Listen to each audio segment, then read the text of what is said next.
এজন্য রব্বুল আলামিন বলেন, ওয়া ইন কুনতুম ফি রাইবিম মিম্মা নাযালনা আলা আবদিনা ফাতু বিসূরাতিন মিন মিসলিহি ওয়াদউ শুহাদাআকুম মিন দুনিল্লাহি ইন কুনতুম সাদিকিন। আল্লাহ বলল, অবিশ্বাসীরা শোনো শোনো, যারা আমার কোরআন বিশ্বাস করো না, যারা কোরআনের ভিতরে ভুল আছে সন্দেহ করো, যারা কোরআন মানো না, যারা কোরআনের উপরে ঈমান আনো নাই, যারা মনে করো এই কোরআনটা কাব্যগ্রন্থ, যারা মনে করো এই কোরআনটা মুহাম্মদ বানিয়ে বানিয়ে বলেছে, তোমাদের প্রতি আমার একটা আহ্বান, ওয়া ইন কুনতুম ফি রাইবিন মিম্মা নাযালনা আলা আবদিনা ফাতু বিসূরাতিন মিন মিসলিহি ওয়াদউ শুহাদাআকুম মিন দুনিল্লাহি ইন কুনতুম সাদিকিন। আল্লাহ বলল, যারা কোরআন বিশ্বাস করো না, তোমরা যদি পারো আমার কোরআনের একটা সূরার মতো সূরাকে বানিয়ে দেখাও।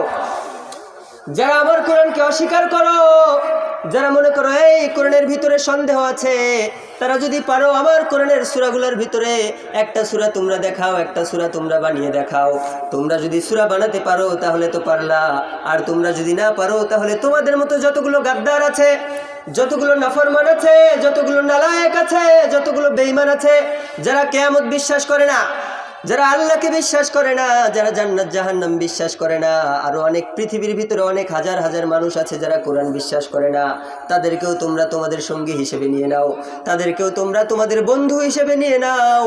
এরপরেও যদি তোমরা পারো, আমার কোরআনের একটা সূরার প্রয়োজন নাই, একটা আয়াতের অর্ধেকও যদি তোমরা পারো বানিয়ে দেখাও। হাজার হাজার মানুষ চেষ্টা করেছে, কিন্তু কোরআনের সূরাগুলোর মতো একটা সূরা কি কেউ বানাতে পেরেছে নাকি? কথা বলেন, বানাতে পেরেছে নাকি? আল্লাহ নিজেই চ্যালেঞ্জ দিল, কিয়ামতের সূর্য উদিত হয়ে যাবে, কোরআনের মতো একটা কোরআন তো দূরের কথা, কোরআনের সূরাগুলোর মতো একটা সূরা তো দূরের কথা, কোরআনের আয়াতগুলোর মতো একটা আয়াত তো দূরের কথা, আমি যে কোরআনটা নাজিল করেছি এই কোরআনের একটা ভুল তোমরা কোশ্চিনকালেও বাহির করতে পারবা না। সুবহানাল্লাহ বলেন। এই কোরআনের ভিতরে আমাদের জন্য হিদায়াত আছে না নাই? কথা বলেন না কেন, হিদায়াত আছে না নাই? তার মানে কোরআনকে বিশ্বাস করতে হবে, ঠিক না বা ঠিক? বিশ্বনবীর স্ত্রী সাইয়েদাতুনা আয়েশা রাদিয়াল্লাহু আনহাকে প্রশ্ন করা হলো, আয়েশা, বিশ্বনবীর চরিত্রটা কেমন ছিল? সাইয়েদাতুনা আয়েশা রাদিয়াল্লাহু আনহা বললেন, কানা খুলুকুহু আল কোরআন। বিশ্বনবীর চরিত্র কোরআনের চরিত্র। সুবহানাল্লাহ বলেন। তার মানে যারা কোরআন মানে তাদেরকে বিশ্বনবীর সুন্নাহটা নিজেদের ভিতরে স্থাপন করতে হবে, ঠিক না বা ঠিক? এজন্য যারা কোরআন মানে তারা জান্নাতি, যারা কোরআন মানে না তারা জান্নাতি নাকি জাহান্নামী? সবাই বলেন, জান্নাতি নাকি জাহান্নামী? আল্লাহ বলল, আর যদি তোমরা না পারো, শোনো শোনো, ফাইল্লাম তাফআলু ওয়া লান তাফআলু ফাত্তাকুন নারাল্লাতী ওয়াকুদুহান নাসু ওয়াল হিজারা উইদ্দাত লিল কাফিরিন। নাউযুবিল্লাহ বলেন।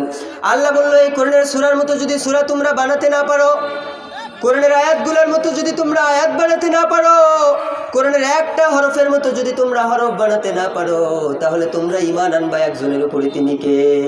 তোমরা জাহান্নামকে ভয় করো, তোমরা আমি আল্লাহর শাস্তিকে ভয় করো, আমার শাস্তি কিন্তু বড্ড কঠিন। ফাইল্লাম তাফআলু ওয়া লান তাফআলু ফাত্তাকুন নারাল্লাতী ওয়াকুদুহান নাসু ওয়াল হিজারা উইদ্দাত লিল কাফিরিন। আল্লাহ বললেন, যদি তোমরা সূরাগুলো না বানাতে পারো, যারা সন্দেহ করেছো, তোমরা যদি আয়াতগুলো না বানাতে পারো, তাহলে তোমরা জাহান্নামকে ভয় করো, যে জাহান্নামের খোরাক মানুষ্য দল আর প্রস্তুর খণ্ড। নাউযুবিল্লাহ বলেন। জাহান্নামকে পাথর দ্বারা পরিপূর্ণ করবে একজন, তিনি কে? আবার জাহান্নামকে মানুষ্য দল দ্বারাও পরিপূর্ণ করবে একজন, তিনি কে? আল্লাহ বললেন, ও আমার গোলামেরা শোনো শোনো, ফাত্তাকুন নারাল্লাতী ওয়াকুদুহান নাস আল হিজারা। জাহান্নামটা আমি আল্লাহ পরিপূর্ণ করব পাথর দ্বারা, পাথরের খণ্ড দ্বারা, আর জাহান্নামটা আমি আল্লাহ পরিপূর্ণ করব মানুষ জাতি দ্বারা, ইনসান দ্বারা।